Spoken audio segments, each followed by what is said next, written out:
So we're continuing our series here of where is God when we looked at where's God when we're hurting, and today we're going to look at when I'm frustrated. When I was growing up, we were a camping family, and we did tent camping for a long time, and then after a few floods, we said, you know what, it would probably be a really good idea if we bought a little camper, and so we weren't a very rich family. We bought this used little kind of one of those oval style ones, the real ancient sort of kind of one. It was well used. It had a lot of flaws to it. One of the big flaws was the front window. It didn't have that square window. It had that rounded specialty window up front. Was broken, but we were like, we can work with that. My dad will fix it at some point. Well, 1 year turned into 2 years, 3 years, 4 years. Like, this thing was never getting fixed. And it was my mom's great aggravation. Finally, she probably nagged him enough that he went out and finally got this thing specially made, fitted in. Yeah, we got this thing working. Then my brother and I went out into the yard to play catch. Yeah, we were playing catch. And he overthrew me. So I turned and ran and got it, and with one fluid athletic motion, probably the only time in my entire life, I scooped that thing up and I spun around and I threw it right at him. About halfway there, I realized my brother wasn't paying any attention because he didn't think I was going to do that. And wouldn't you know, that ball sailed right past him and hit that window and shattered it. It had been about 1 week old. That's it. 1 week we got out of that window and we broke that thing. Was a terrible frustration for my mother because it never got fixed again. We got rid of it whenever we did, and it was still broken at that point. One thing she wanted, got it fixed, completely broken. She had to live with it all the time. This series, or today's sermon, is not about where's God when I'm hurting. That would be my story of when I had to go and explain it to my mother, right? God, why are you allowing this pain and suffering in my life? This is about frustration. This is about stuff that we go, man, I wish it was this way, but for all of my efforts, it just isn't that way. Now, most people don't have that type of a life, I understand all of your lives are perfect. You turn on the TV and you're reminded every day from the news of how wonderful the world is, right? I'm going to give you a synopsis of watching the news so that you don't have to waste any time. It's bad. It's really bad. In fact, it's worse than you could ever imagine. I just watched the news here a couple days ago, and I was like, I got through 25 minutes of it, and I was like, I got really depressed. It was one bad story after another of here's everything wrong in our country. Here's everything that could possibly go on. It's like, why am I even bothering to watch the news? It's terrible out there. Now, I want you to know it's our fault, by the way, that it's that way, because that's what we buy, right? They're in business to sell the news. And if it was all charming and sweet and wonderful, we would never watch the news. We watch it to go, oh, that's bad? Oh, okay. We were drawn to this of just kind of going, life isn't quite what it is. How about politics? Nothing frustrating there. Fortunately, we've got one thing right working in our country. Yeah, come on, these are the jokes, folks. Right? No matter which side you're on, because there is one uniting factor in politics right now. Everybody hates it. We've got unity there. One half of the country hates the other half hates the other, and then there's probably a few libertarians out there that are just going, oh, my aching back, rolling their eyes. And it's not just the normal politics. It's like it feels like we've kicked this up another notch, and now we're just chasing, we're just kind of frustrated going, why can't we get this thing right? Why can't politicians work for us? And we get frustrated. We got the culture wars out there, and I love this little caption because look who's fanning the flames, right? The news. Articles online, because that's what we love. We go and we find stuff that riles us up. Whenever I go to my news feed, I get, whatever algorithms they have, they're like, let's see what can tick him off, right? They bring those things up of going, oh, did you see what they did here? And did you see what they did there? Frustrated. There's just a sense of kind of this decline on a large scale with our country. And what's amazing is that everybody senses this. They define it very differently of why we're declining, because we can't agree with one another. But there's just kind of this little bit gloom and doom, right, of going, man, are we going to last?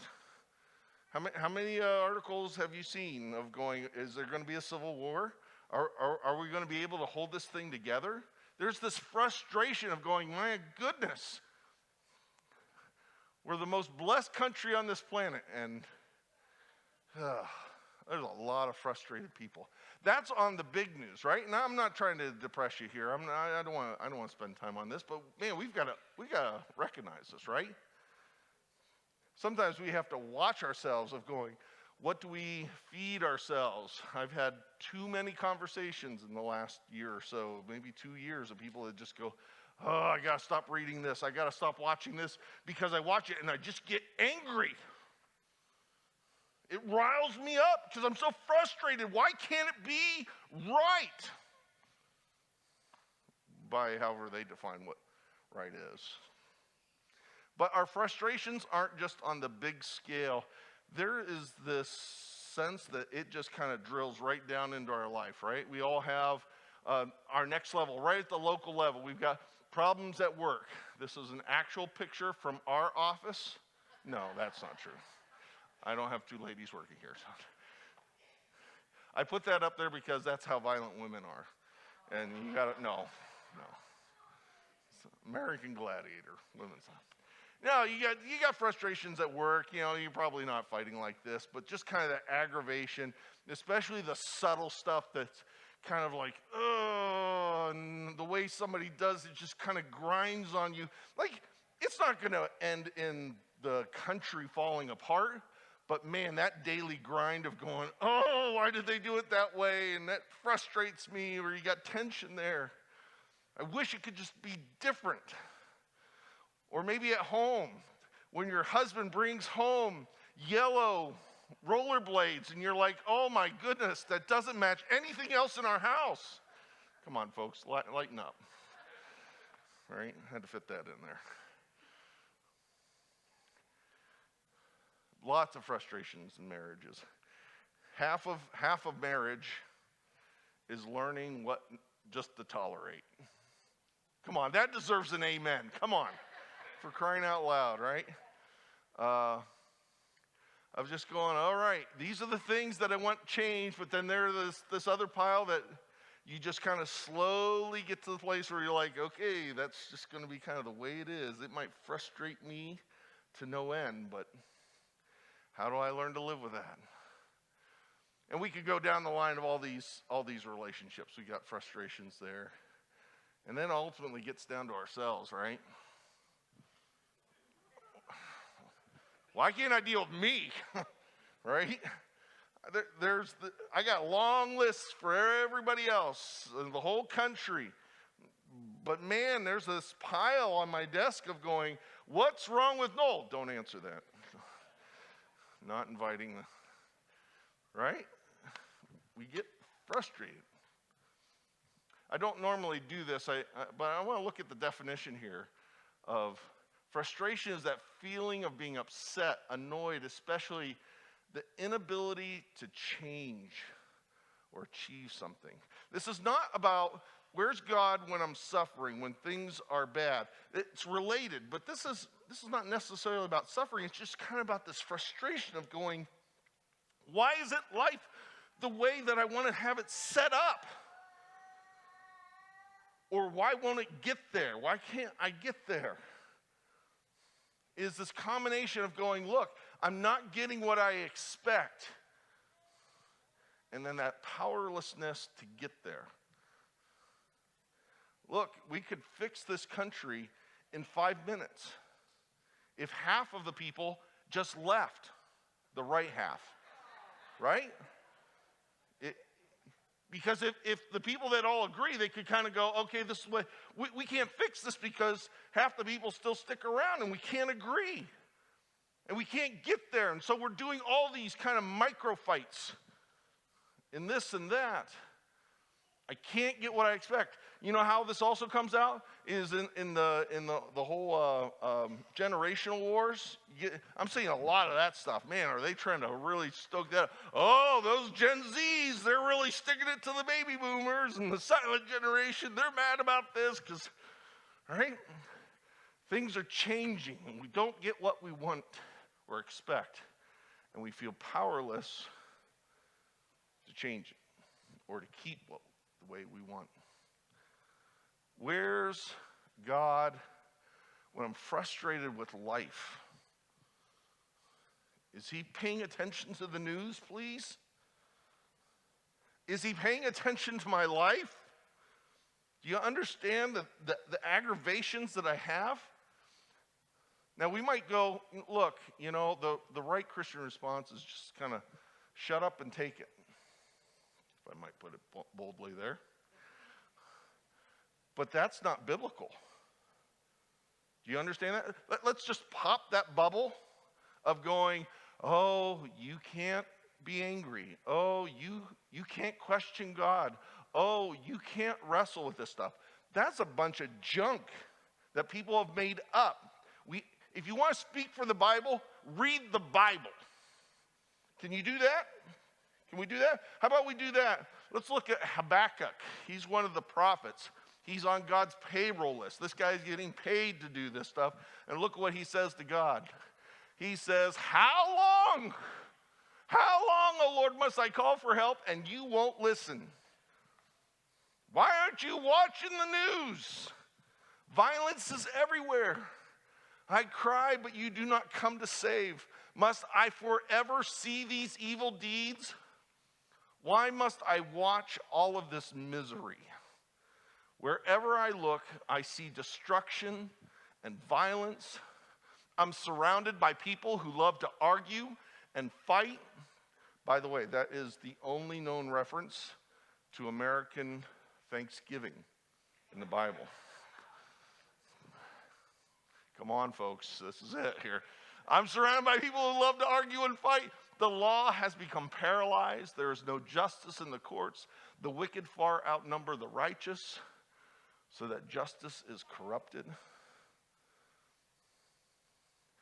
Do you know why we had a riot at the White House? Because there are people that aren't getting what they want. Do you know why we had cities on fire a few years ago? Because there are people that are going, we're not getting what we want. People are frustrated. Here we have a prophet who dares to go right to God. Doesn't pull any punches, does he? He doesn't, oh, you do everything well. You don't listen. You don't save. He wrestles with this. So that's why this series is not about a why does God allow frustration, but where is God? And once again, we see his proximity to our lives, that he's available to us, that this is but one of many examples of people that wrestle with God and bring their frustrations. They would bring their hurts. We saw that. But they would bring their frustrations to going, man, the world isn't a good place. Why aren't you fixing it? Why aren't you delivering it? So it's okay to wrestle. It's okay to ask this question. It's okay to be frustrated even. But what does our faith, how does it inform us and answer that question? Well, so where is God in this? We can ask the question. He invites us to the wrestle. Let's look at it in three ways. Answer that in three ways. First, we want to go, look, we got to know who God is. In this crazy, crazy world that's ever changing. And you might like the change, you might not like the change.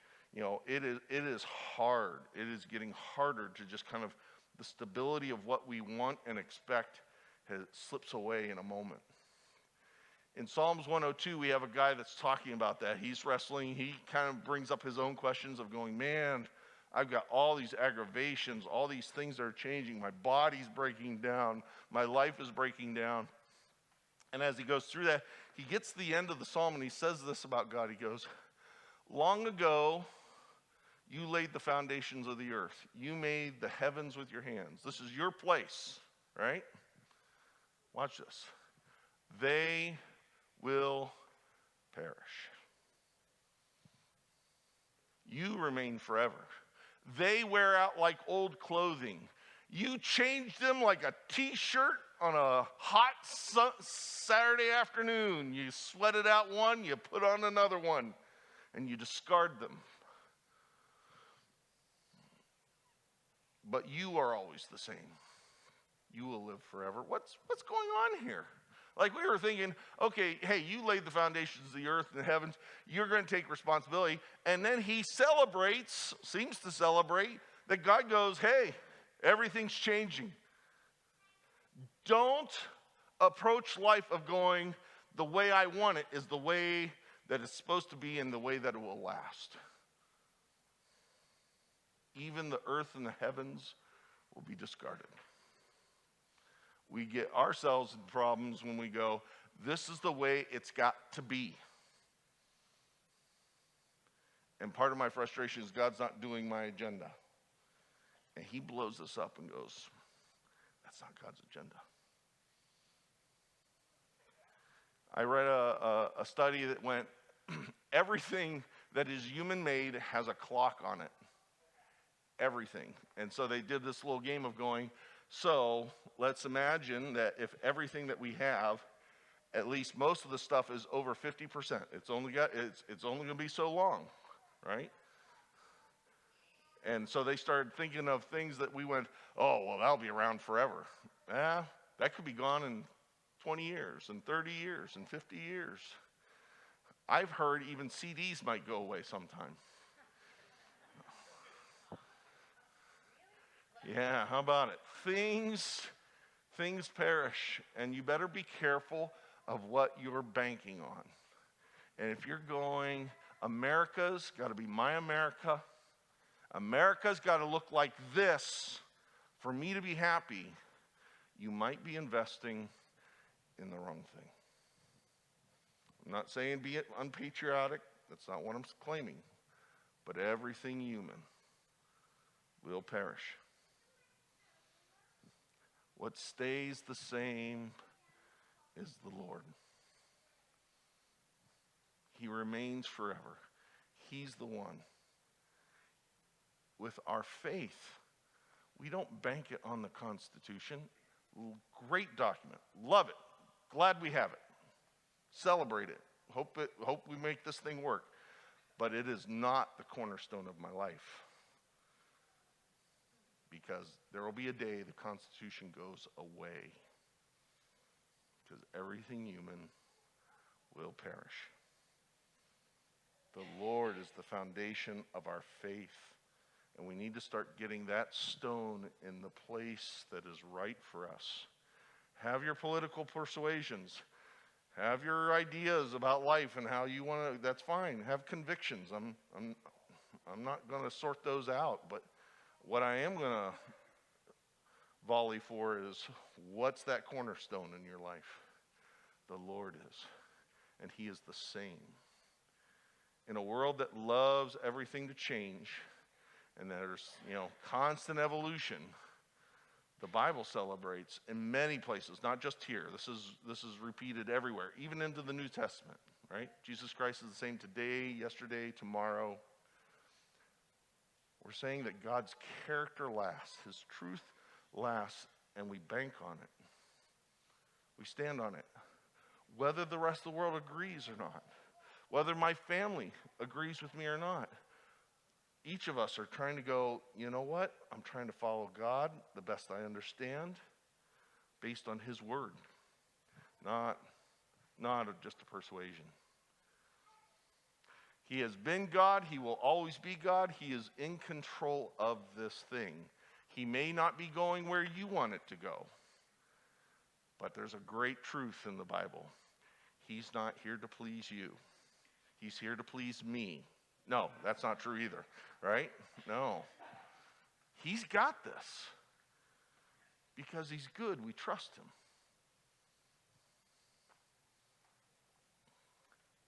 And so when we get that peace in place, then we're invited scripturally to go, we wait for God's timing.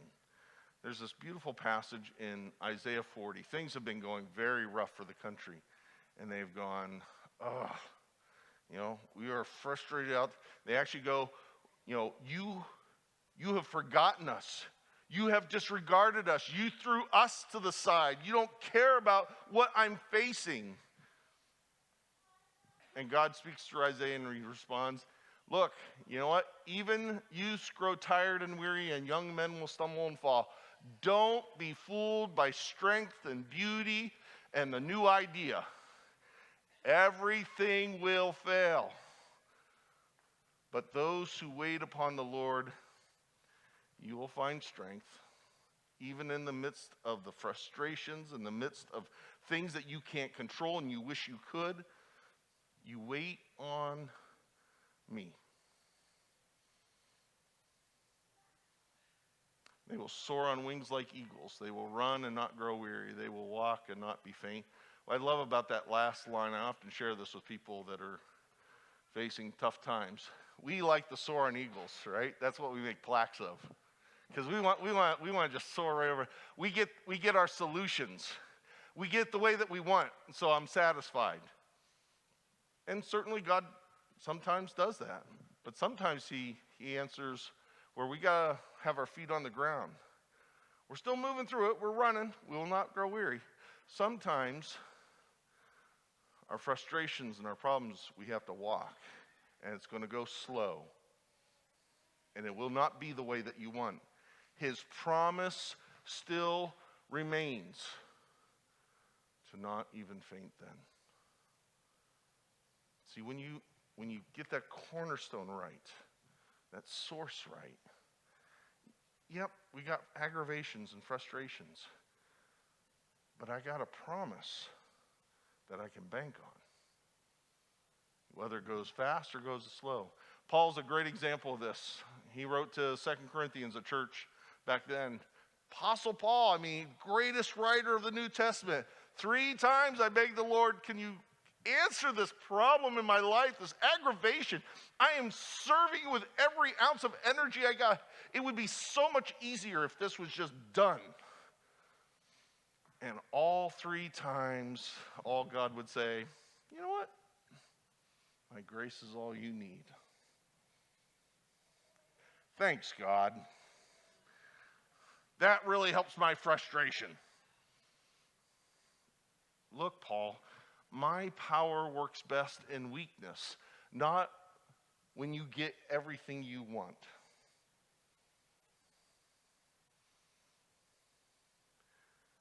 Maybe we need to see our frustrations a little bit differently. Of going, all right, I got these aggravations, especially at that local level, right, in my life. Things that make me want to maybe give up on people or things. And we go, wait a minute. God's at work even in that moment. When I would like the solution, when I'd like him to be different, when I'd like her to be different. But God gives me the grace to have the strength to stand. And it changed Paul. Now I am glad to boast about my weaknesses, about my aggravations, so the power of Christ can come through. Wait. There's a third piece to this. You are to act now. Waiting isn't passive. Waiting is knowing your source and letting God be God rather than having my agenda. But now we are called to act. In 1 Peter, he gives us this ultimate example of Jesus. He said he did not retaliate when he was insulted. He did not threaten revenge when he suffered. When he faced the opposition, when this was not going his way, he was careful about what he spoke and about what he did. Instead, Jesus left his case in the hands of God, who always judges fairly. You will always be disappointed, and you will come up short if you expect everything to be settled in this life. If you expect everything human, all human institutions, to deliver and see it your way. Jesus went, you know what, at the worst moment of my life, because he's talking about him going into the hands, being handed over for crucifixion, he went, I will leave who I am and the truth about my life in God's hands. I don't have to always go kicking and screaming. Peter uses the Jesus example to give us the principle then. Christians at that time facing lots of opposition. He said, we don't do it the world's way, we do it Jesus' way. So this is the rule. When you're frustrated, when you're mistreated, when things aren't the way you want them to be, you will not repay evil for evil. You will not return insult with insult. That's the way the world does it. That has nothing to do with us, because Jesus' example has made it clear. To help us put this into practice, Ethan, would you bring up some live Facebook feeds from people in the... Oh, wait, sorry. No, we're not going to do that. Watch what you say. Watch how you treat people in your aggravation. On the contrary, we repay evil with blessing. That's what you were called to. Whether you like this or not, the master gets to set the terms, and the master has set the example. He did not return insult. We repay evil with blessing. So if you're in the boat of going, the country is going to hell in a handbasket, you will return blessing, because that's who you are called to be.